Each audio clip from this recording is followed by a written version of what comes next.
So, good evening, good morning, good afternoon. This is our final game using Godot. Mm, the space typing game na Type to Survive. So, yun. So, run natin. Run. Yan.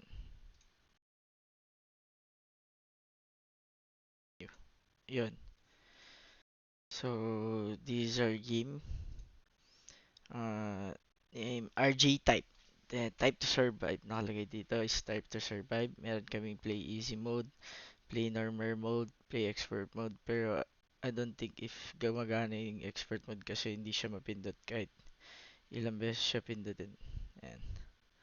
So sa sound and sa baba meron kami sound, menu, pause, and save. Yan, meron sound volume, music volume, and resume only. So start natin sa easy mode. Ito. Ayan. So may random na lalabas na ano, is you need to type. Ayan, para i-shoot niya. Ayan. Tapos, every round is tatlo. Then, every wave, tatlo siya. So, habang tumatagal, habang, yan, habang tinatype mo yung mga letters using your keyboard, yan, mm, yan, ma-atrasin siya. Ganun. Hanggang sa mag-wave, habang tumatagal yung wave is, pabilis ng pabilis yung, tawag dito, yung paggilid ng mga ano, at tapos dumadami. Yan. So, lumalabas yan kahit anong word na nilagay namin dun sa Godot. Ayan, iba-iba siya, iba-iba. May mga two letters lang and two words like this one. FJ hat. Yan. So, try naman natin magpatalo para makikita natin kung ano yung susunod.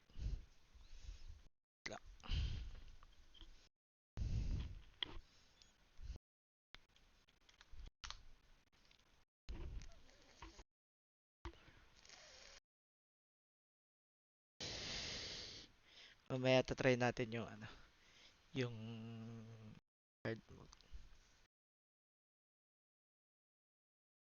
So, yun.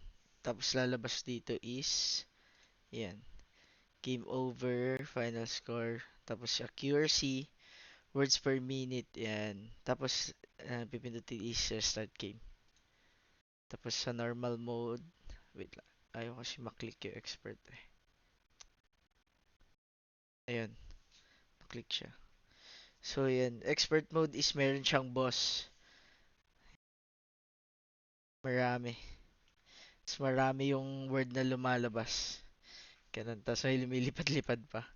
Like, yan, lumabas yung lumilipad-lipad. Tapos, family, late, years, O, X, Z. Mga word siya na lumalabas ganun. So, yun. Tapos, ayun. After nun, pag natalo, then, yan. Balik ulit sa episode. Then, maka-record yung ano mo. Yan lang, guys. Thank you.